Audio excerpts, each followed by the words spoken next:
Tripaloski. Tripaloski. Tripaloski. Tripaloski. Tripaloski. Nice. What the hell is that?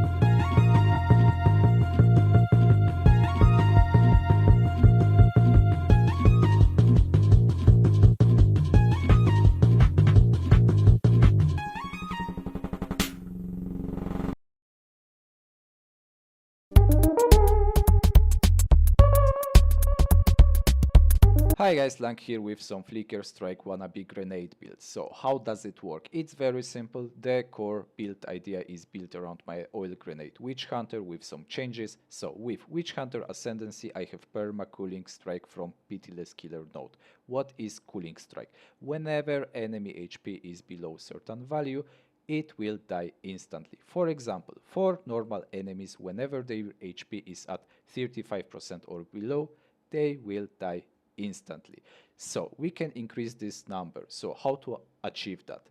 I use new gloves from this league, Horror Flights. Whenever I kill a target, I will get one stack of Fear Incarnate, and those stacks can go up to 20, and with each stacks giving 10%, it can go up to 200% increased cooling strike threshold.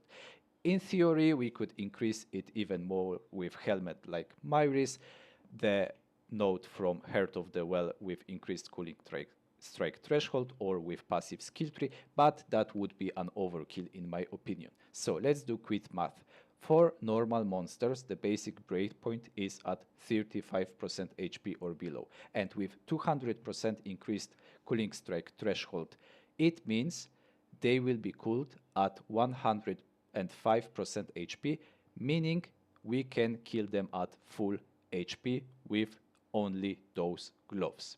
For magic monsters, their breakpoint starts at 20%, and then we would need at least 400% increased cooling strike threshold to kill them at full HP, but as I said before, it would be an overkill.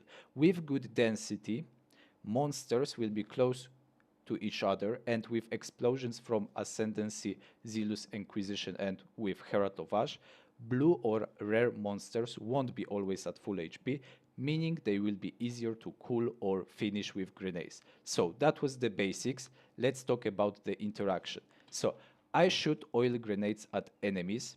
It will leave oil grant. Once ignited, it will generate energy for cast on ailments. And I use cast on ailments to trigger lightning warp. And with whenever I have enough energy from igniting enemies, I can auto-cast this lightning warp at enemies that are below cooling strike threshold. And with that, I can teleport around. Extra clear will come from Herald of Ash and Zealous Inquisition. For single target, I use Explosive Grenade and Cluster Grenade. So that's enough when it comes to talking. Let's see it in action. So let me pop this strongbox, let me pop this ritual, let's spam some oil grenade. Once ignited, I generate energy with cast on ailment, and I can teleport around with lightning warp. And that's it, that's the whole interaction. Whenever there are enemies left, I can just finish them off with other grenades. That's it, that's the whole build. Okay, let's start with the skill gems. So this setup is not perfect or finished. Feel free to experiment. What works for me might not work for you. So when it comes to oil grenade, its main job is to ignite as much enemies as possible. And to achieve that, I'm linking it with fire attunement and elemental armaments. So I will have as much fire damage as possible. If you have fire damage, then you will have flammability magnitude. So it means it can ignite enemies. And oil grenade is only grenade in game that can deal DPS on impact. Even if it's minimal, it will be enough to ignite enemies. After that, I'm scaling area of effect with Encorching Ground and Magnified Area, and I'm giving it Projectile Acceleration 3 for more projectile speed. So whenever I shoot my grenade, it will travel further with projectile speed, and it will cover as much area as possible with encouraging ground and magnified area. When it comes to single target, it's explosive grenade and cluster grenade support like elemental focus, armament, fire attunement, payload for extra explode chance, and the only difference between those two skills are explosive grenades has short fuse too, so it can explode faster. I mostly use it for rare enemies or uniques, and cluster grenade is like big bomba explosion on bosses with immolate, so everything will be ignited with oil ground. So yeah, extra 30% of the damage is nice to have. After that, Herald of Ash for extra explosion and area of effect to scale the area of effect of this explosion, and fire mastery. I keep it low level to not have the attribute requirements problem. And then most important stuff is cast on ailment. I keep it low level level 40 because the attribute requirements might be hard to keep with dexterity, strength, and intelligence scaling of this build. So cast on ailment with lightning warp on lowest level possible, so level 9.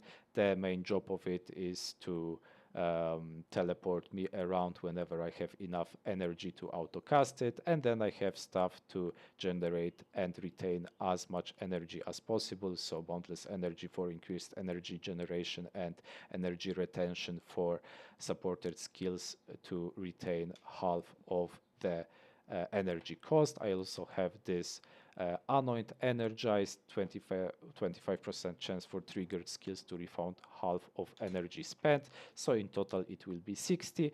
After that, some mana recovery with soul drain and efficiency 2 for mana cost, because mana costs are quite a problem for this build.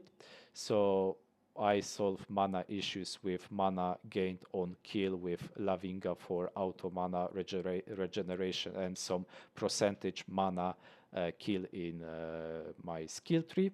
So yeah, that's it for the setup, that's it for the skills. Okay, let's talk about Ascendancy, passive skill tree, and items, and offensive defensive scaling. I will try to keep it as short as possible, so pay attention. Okay, Witchhunter Ascendancy for perma cooling strike, we will take Pitiless Killer, Zealous Inquisition for extra clear, and then from Obsessively Towards we will get Sorcery Ward. It's a big barrier that can absorb any elemental or physical chaos damage from hits, in one of the best things on Witchhunter Ascendancy in my opinion. To scale the barrier as high as we can, we want as much armor and evasion as possible. So to achieve that, I'm taking from the skill tree all evasion and hybrid armor evasion nodes, and I want to have as much evasion and armor as possible from my gear. So the gear will give me basic stuff, and then I will increase it with the passive skill tree.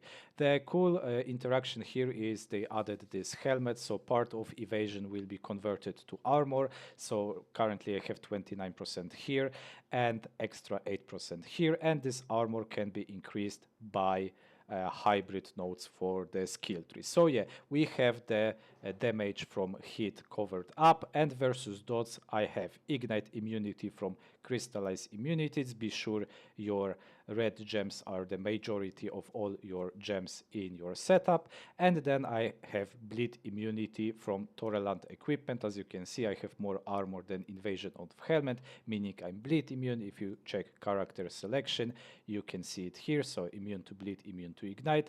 That leave us with chaos, dots, and poison. Versus that I have decent 59 chaos resistance, because dots will actually hurt our life. The DPS from hits should be tanked on our barrier.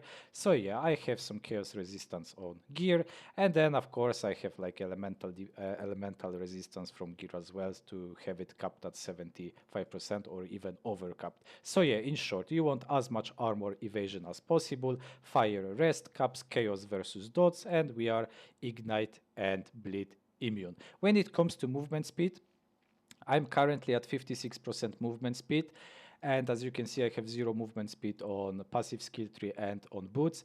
The cool interaction on Witchhunter is scaling evasion for sorcery ward, and on top of that I added Queen of the Forest for the movement speed. So for every 600 points of evasion I will have 1% movement speed. Yes, it will be capped at 75%, but for this budget it's like the best thing I could think of. So yeah, that's it when it comes to defensive scaling and when it comes to movement speed. When it comes to offense, yeah, all the grenade nodes, some stuff when it comes to increased attack damage, elemental damage, grenade damage, etc. Everything works.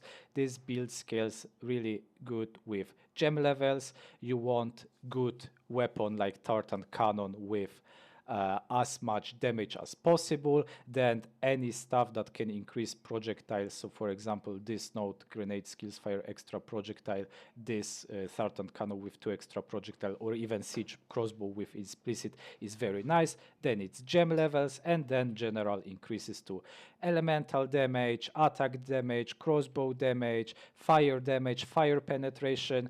The grenades are dealing mostly fire damage, so any fire related stuff is nice.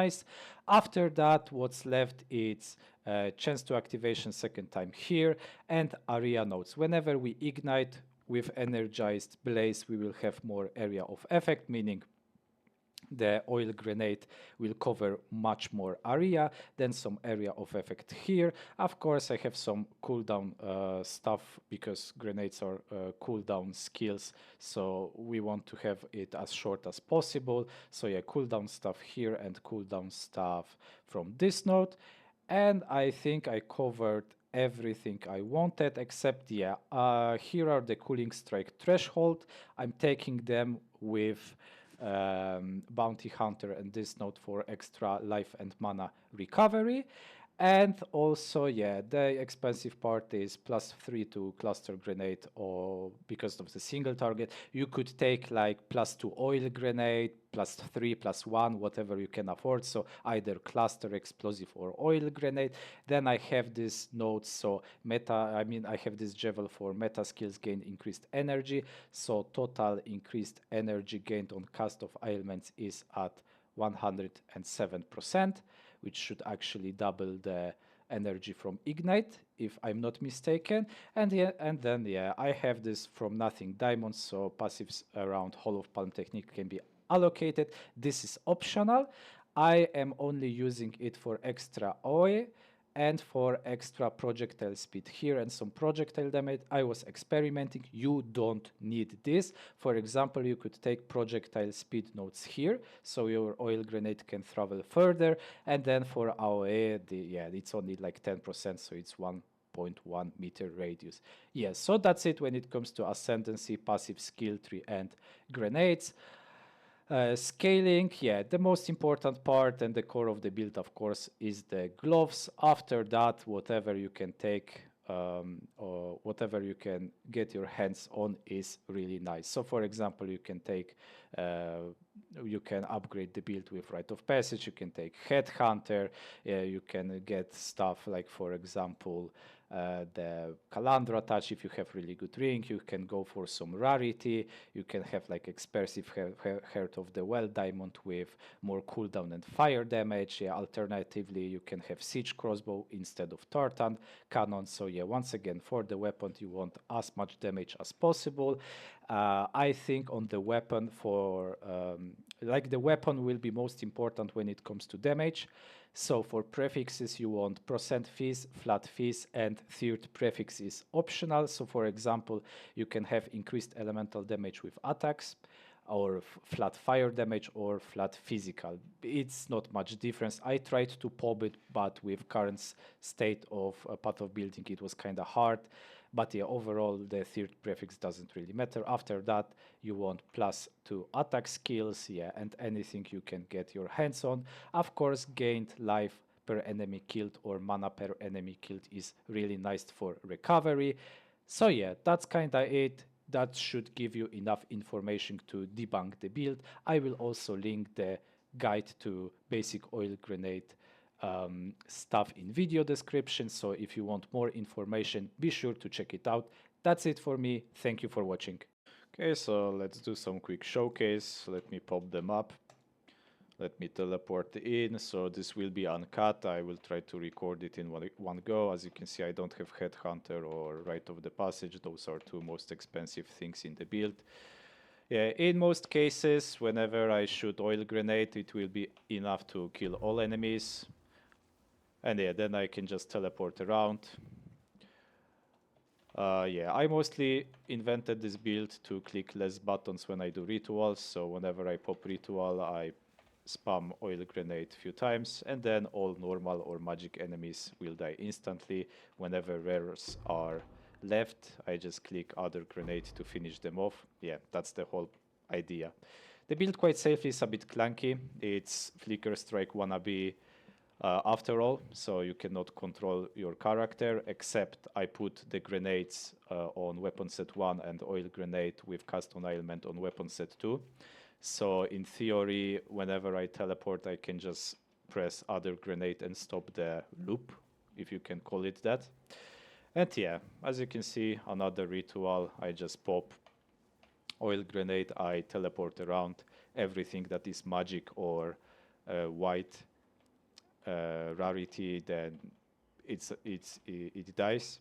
And yeah, whenever there is a boss, I just pop cluster grenade, I pop explosive grenade, and it dies. Oh, it actually got healed because of the wisp, so yeah, let me kill it one more time. Yeah, it can, as you can see, the content it can do, it's quite juiced.